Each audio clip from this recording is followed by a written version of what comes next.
Hey, well, being able to come back live in the garden, I want to come back real quick. Not gonna be on long. Wanted to go over a couple things.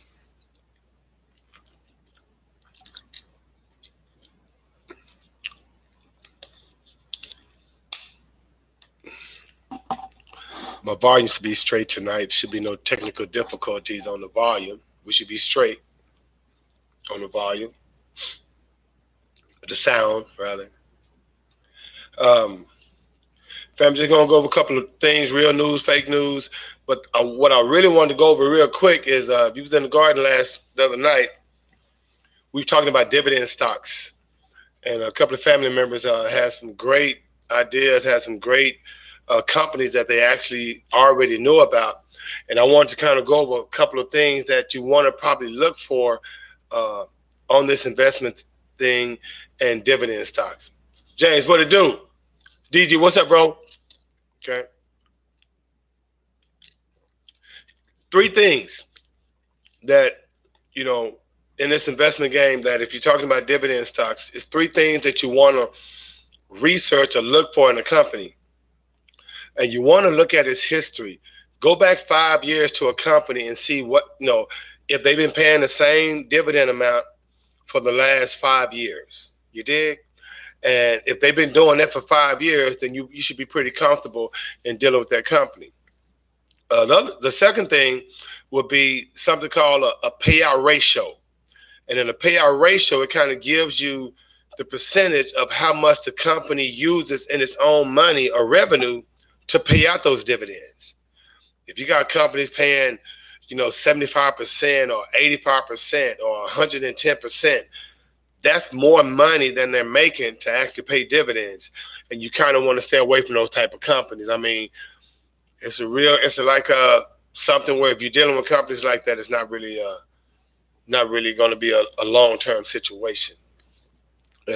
Last thing would be just the cash flow, how much money they're making. Okay, but family, I wanted to talk real quick about this real news. I don't know if you guys, was familiar with what I'm going to talk about, but uh, the reason why I even started investing and started, kind of getting into this whole knowledge of gaining wealth through investments, when I found out that, like I said, the United States was bankrupt, you know, in the 70s, right?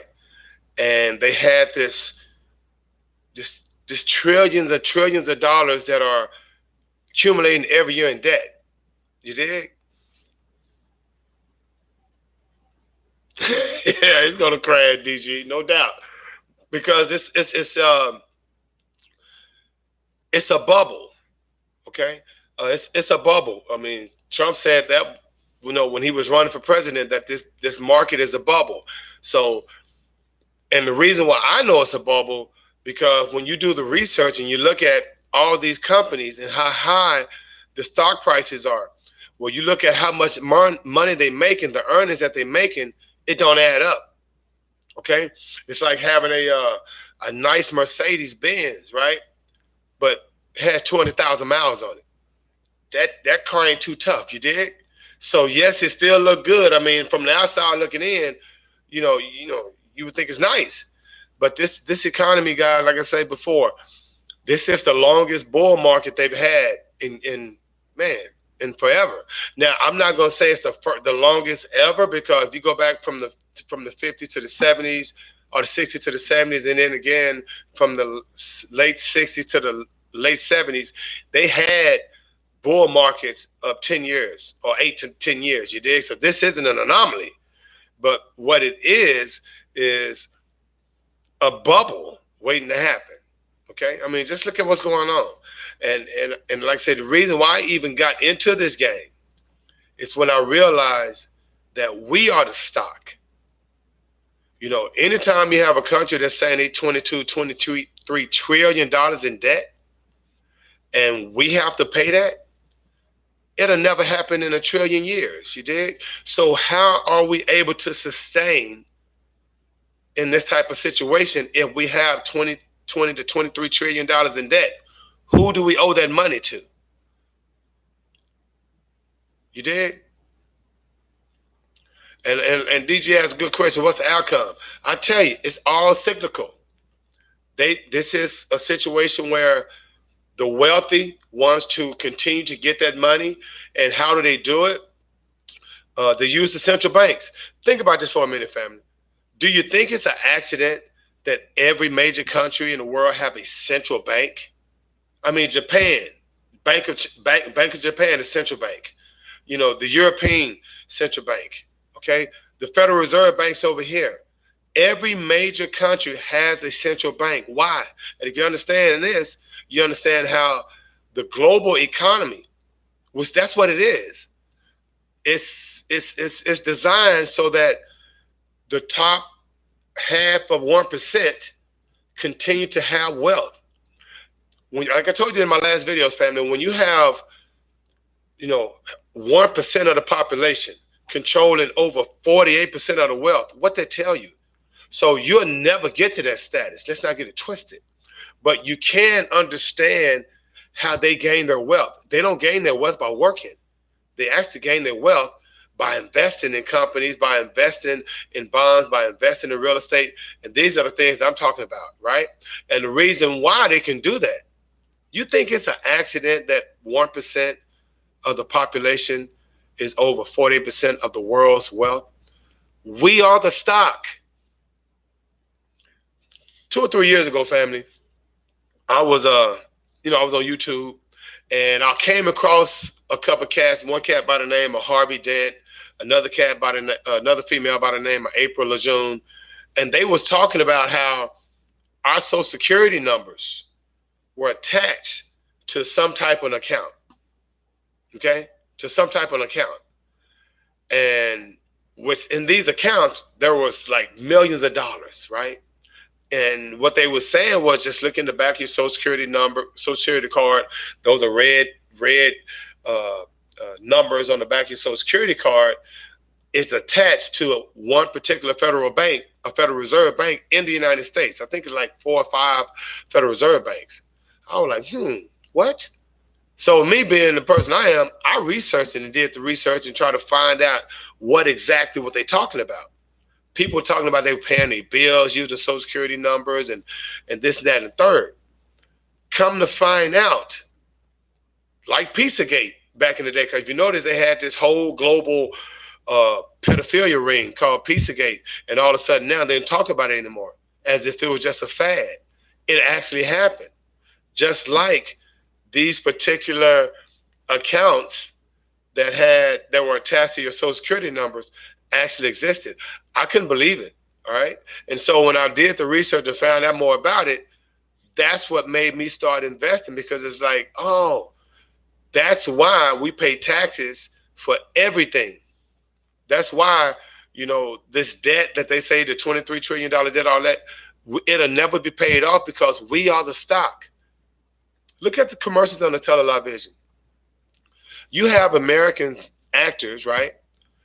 Advertising all of these major companies that are not even United States companies. Volkswagen, Toyota, all these companies where there's, hundreds of thousands of acres of land in the United States that, these foreign companies have that we work for, right?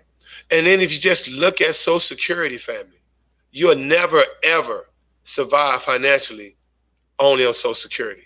It won't happen. If they tell you that the average Social Security checks are like $1,400, can you live off $1,400 right now a month? Not happening.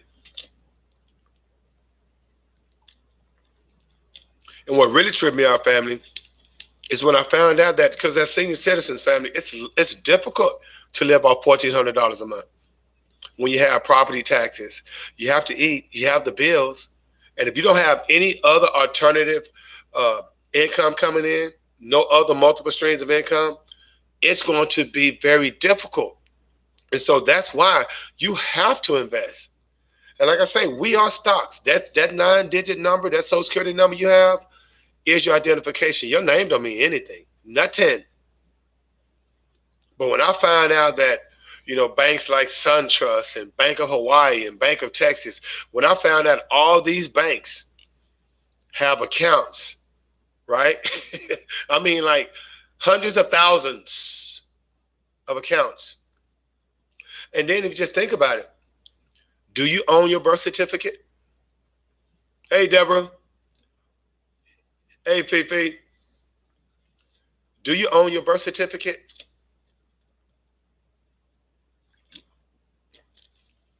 I don't. I'm in Texas. And in order for me to get a birth certificate, I have to get a copy at what they call the vital statistics. And I was always kind of curious about that. Have you guys been curious about that? Why you don't own your own birth certificate? You know why? Because when I was doing this research, our birth certificate was allegedly attached to this bond, which we all have. And that's why, the local governments in your particular area have access to your, or the state have access to your birth certificate. And then of course your death certificate when you transition. And so, from the time you start working, right, until the time you retire, you are what they call a citizen, which is a worker. And after that, they only give you $1,400 a month. Wow. So please, family, pay yourself first and start doing your own due diligence on investing, because Social Security is not going to do it. And when they tell you that a lot of these companies, if you work for that, supposed to provide pensions, a lot of the pensions are being, reduced. A lot of them are being eliminated. And so, you want to probably, look more into other alternative methods of multiple streams of income, because it's going to be tough out there. I mean, you think about it. Inflation is 2% every year, and that $1,400 a month don't increase every year. You have to have some type of other alternative. And I just think it's really ridiculous that the taxes that we pay, family, if you're a senior citizen and you're on Social Security and you have to get another job, well, not only is the government going to tax you on the income you're getting from that other job, additional income, they're also going to tax 85% of your Social Security. So they're going to they dig into your pockets no matter what. You feel me?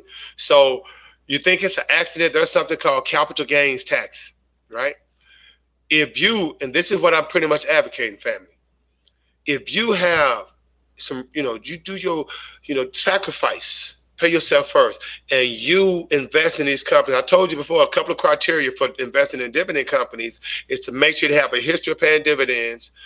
Look at their payout ratio to make sure it's a low 50% or less, and then to make sure that their cash flow is tight. If you're dealing with those type of companies, you have 5-6 companies, and you got 10,000 shares, then you're getting what they call dividend checks every 3 months or every month. Well, you can live off of that.